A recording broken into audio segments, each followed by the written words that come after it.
Imagine yourself being lifted by a cloud. The cloud uplifts you. You begin to feel yourself moving upward. As you ascend, you feel lighter and lighter. A wave of relaxation penetrates your very being.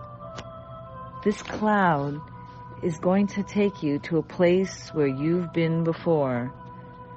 As you journey through the heavens above, you sense excitement in the air.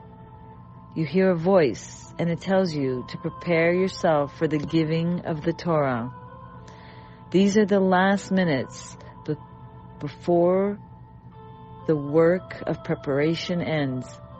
Take the time, as you're coming closer to your destination, to do a cheshbon nefesh so that you will reach that ultimate spiritual state to receive the Torah.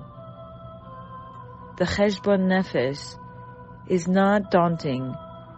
It's really an accounting of your soul to help purify it, to get ready to receive the Torah. You see Har Sinai at a distance, and your excitement grows. You see the thunder and the lightning, and you hear the sound of the shofar. You sense the total peace and perfection of the world. You see the engravings on the stones. Cheirut are the letters you see. Cheirut, meaning freedom, but also engraved. And you remember how free the Torah can make you feel when it's engraved in your mind and in your heart. Everything right now is at a standstill, and you begin to hear the first commandment. Anochi Hashem Elokecha. Then the second commandment. Lo yeh lechem Elokim acherim. I am the Lord your God. You shall not have another God. You feel the power of Hashem's voice penetrating you. You have now the time to meditate on God is one. There is no other God besides Him.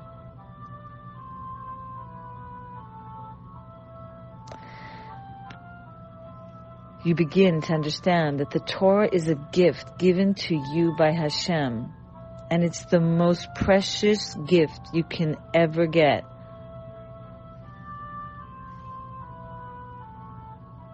Watch the Torah descend into your own hands. You have the whole Torah. Feel that oneness with the Torah as you feel one with Hashem. As you grasp the Torah, you're grasping Hashem. Right now, you're reestablishing that connection. Take the time and think of any mitzvah, one you want to add to your life, one you want to bli neder, please God, do with extra glorification, with hiddur. Make a commitment to take the time in your day to study the halachas of mitzvahs, the laws of the mitzvah, so that you can comprehend the Torah more fully. As you do, you see a light shining down upon you. This light begins to surround you. This is the Or Makif. And then sense that as it begins to enter your very soul, you feel a calmness. You sense now the indwelling of this light, and you feel it nourishing your soul as the highest and the best quality food for your soul. This is the Or Pnimi. the inner light. Feel this Or Pnimi, this internal light giving you that extra strength to fight against all the Ruach Shtus, all the spirit of folly.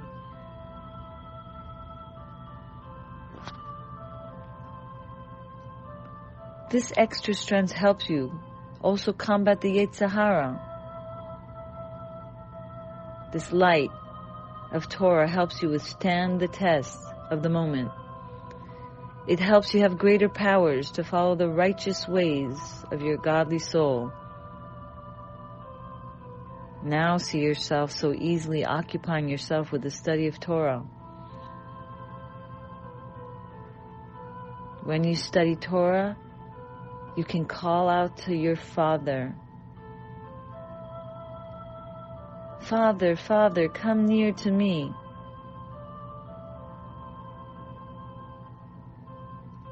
The Father of heaven.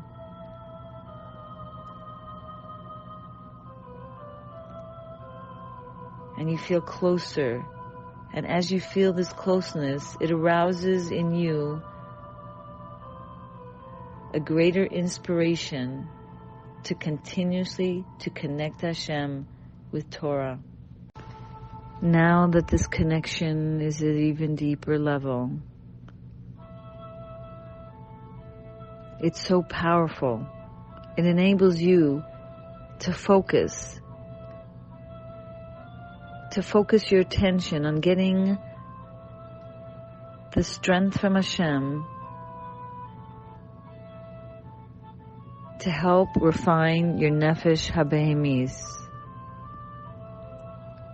which this is the reason you're here on earth, your animal soul's refinement. Ponder the nature of your soul in order to know what area requires your main efforts. What are you weak in? Where are your efforts needed most? Are you quick to anger? Are you lustful? Or are you sluggish? Now begin to find ways to wage war against this animal soul, because now you have gained the power of this inner light through your study of Torah. Now you have the strength to conquer and rid yourself of the garments of your animal soul.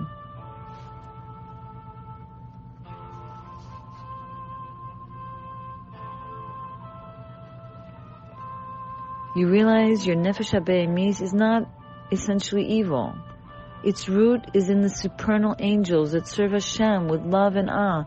And you realize your animal soul can learn also for spiritual matters instead of worldly things. It's yearning. It's beginning to yearn for the godly. This is your mission. This is your service. See that the time you take to study Torah helps you in so many crucial ways. The more you study, the more you know what to do. The more you study, the more power is given to you to know what to do. You are one with Hashem. You're grasping Hashem when you study Torah. He, the Almighty God, is embracing you, and you are embracing Him through Torah. Feel that deep, everlasting unity with HaKadosh Baruch Hu.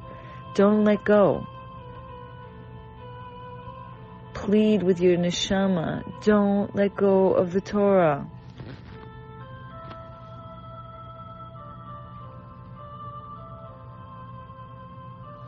You now sense total peace and shleimus, total completion. And you continually see this magnifying light surrounding you and penetrating you. As you do so, you see the cloud is beginning to approach you. It's waiting to take you back down. As you are about to descend with the cloud, you descend holding the Torah with you. And the radiating godly light is still surrounding you and is still internally with you. And you begin to feel your physical body. You sense a readiness of your body to pursue spiritual matters. Every part of you yearns to do Hashem's will. Feel and sense the hands that want to do God's will. Sense your feet, the feet that will take you on your mission to do good. Sense all your facial muscles, your lips that will move more frequently in your prayers, the lips that will more willingly spread the wellsprings of Torah, the lips that will smile more lovingly at others. Feel the sense in your head, the head that contains the brain that will motivate you to study Torah and reveal it to others. Finally, sense your eyes, the eyes that will be shining with the Or Makif and the Or Pnimi, because the light of your Torah is surrounding you, and the light of your Torah is inward within you. And when you open your eyes, you really see the good.